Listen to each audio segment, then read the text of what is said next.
একটু silent please ready আগুন জানো বেশি আগুন আপনারা করলাম আমরা করলাম বেড়া লাগে মাইক লাগতো না মাইক ওরাই না দাদা প্রশ্ন প্রথমেই অভিনন্দন জানাচ্ছি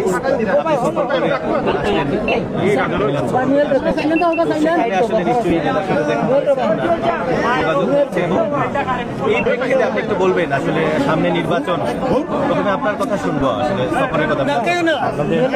আর যদি কারো প্রশ্ন থাকে একসাথে করলে আমি সবাই প্রশ্ন উত্তর একসাথে দিই। কি কোনো প্রশ্ন আছে আপনার? আমার প্রশ্ন হচ্ছে যে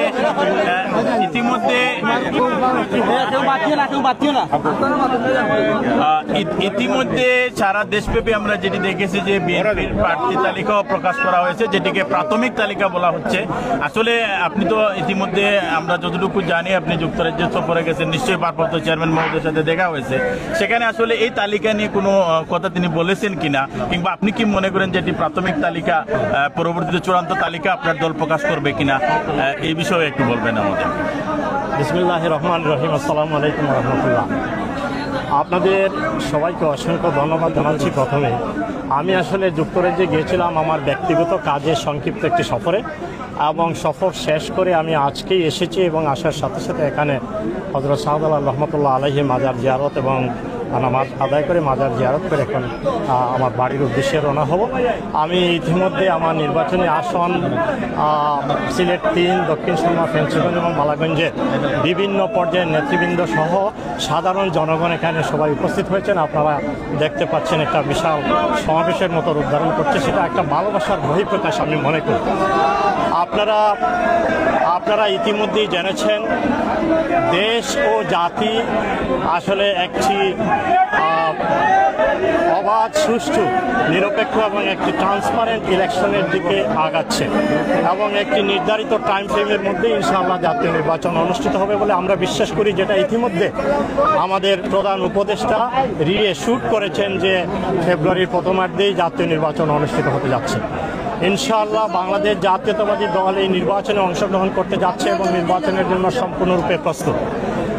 এবং আগামী নির্বাচন ইনশাআল্লাহ আমাদের নেতা জনাব তারেক রহমান, বিএনপির ভারপ্রাপ্ত চেয়ারম্যান জনাব তারেক রহমানের নেতৃত্বেই আগামীতে বাংলাদেশ জাতীয়তাবাদী দল বিএনপি ইনশাআল্লাহ নির্বাচনে অংশগ্রহণ করবে এবং ধানের শীষ প্রতীক নিয়ে ধানের শীষ প্রতীককে বিজয়ের মাধ্যমে দেশে সরকার গঠন করে একটি গণতন্ত্র, ন্যায় বিচার এবং সুশাসন এবং আগামীর বাংলাদেশ একটি সমৃদ্ধশালী বাংলাদেশ ইনশাআল্লাহ আমরা দেখতে পাবো জনাব তারেক রহমানের নেতৃত্বে।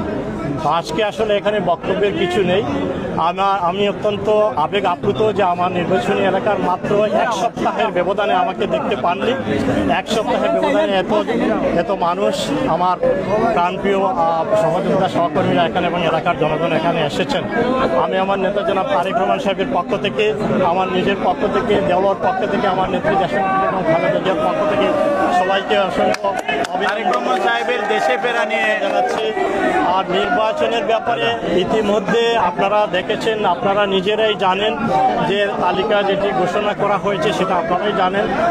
আমাদের লক্ষ্য একটাই সামনে, আমরা জনাব তারেক রহমান সাহেবের নেতৃত্বে ধানের শীষ প্রতীককে সামনে রেখে ঐক্যবদ্ধভাবে আমরা আগামী নির্বাচন একটি চ্যালেঞ্জিং নির্বাচন, যে নির্বাচনের মাধ্যমে দেশে গণতন্ত্র, ন্যায় বিচার, সুশাসন ফিরে আসবে বলে আমরা বিশ্বাস করি। সুতরাং এই নির্বাচন দেশ ও জাতির কাছে অত্যন্ত গুরুত্বপূর্ণ। সুতরাং ধানের শীষকে বিজয়ের লক্ষ্যে আমরা আজকে সারা দেশে বাংলাদেশ জাতীয়তাবাদী দল বিএনপি নেতাকর্মী আমরা জনগণকে সম্পৃক্ত করে আমরা ঐক্যবদ্ধ, এইটুকুই আপনাদের বলবো। ইনশাআল্লাহ আশাবাদী আমরা, এইটুকু আশা এবং প্রত্যাশা তখনই পরিসমাপ্তি ঘটে যখন যে আকাঙ্ক্ষা আছে আকাঙ্ক্ষা পূরণের মধ্য দিয়ে। ইনশাআল্লাহ আপনারা সবাই আমার জন্য দোয়া করবেন। সবাইকে অসংখ্য ধন্যবাদ। আসসালামু আলাইকুম। ভারপ্রাপ্ত চেয়ারম্যান মহোদয় কবে নাগাদ দেশে আসবেন বা সেরকম? ভারপ্রাপ্ত চেয়ারম্যান মহোদয় ইনশাআল্লাহ খুব শীঘ্রই তিনি দেশে চলে আসবেন এবং তিনি নির্বাচনে অংশগ্রহণ করবেন, আপনারা জানেন, বগুড়া থেকে, এবং তারই নেতৃত্বে সমস্ত বাংলাদেশে আগামী সংসদ নির্বাচন পরিচালিত হবে ইনশাআল্লাহ। ভাই, একটা শেষ প্রশ্ন করতে চাই আপনাকে, পেয়েছি অনেকদিন পর। আসলে আপনার এলাকার পার্সপেক্টিভে প্রাথমিক বাছাইয়ে প্রার্থী মনোনয়ন দেওয়া হয়েছে না, জনগণ কি মনে করছে বা জনগণের মধ্যে কোনো বাড়তি চাওয়া আছে কিনা, ভিন্ন রকম কোনো চাওয়া প্রত্যাশা আছে কিনা? একই সাথে আমার যে চাওয়া, জনগণের যে চাওয়া, রাষ্ট্রের যে চাওয়া, সেই চাওয়াই হচ্ছে বিএনপি চাওয়া। আমরা একটা কল্যাণমূলক রাষ্ট্র আমরা দেখতে চাই, আমরা একটা সুখী সমৃদ্ধশালী বাংলাদেশ আমরা দেখতে চাই। এটা হচ্ছে জনগণের চাওয়া এবং এই চাওয়াটাই হচ্ছে বিএনপির চাওয়া, এই চাওয়াই হচ্ছে আমার চাওয়া। এই চাওয়ার মধ্যে যে সমস্ত ক্রাইটেরিয়া রয়েছে সেই ক্রাইটেরিয়াগুলো যেভাবেই প্রতিফলিত হয়, যে এই ক্রাইটেরিয়ার মধ্য দিয়ে আগামী নির্বাচনে অংশগ্রহণ করতে পারবে বা তাকেই দলের চূড়ান্ত মনোনয়ন দেবে ইনশাআল্লাহ। ধন্যবাদ সবাইকে।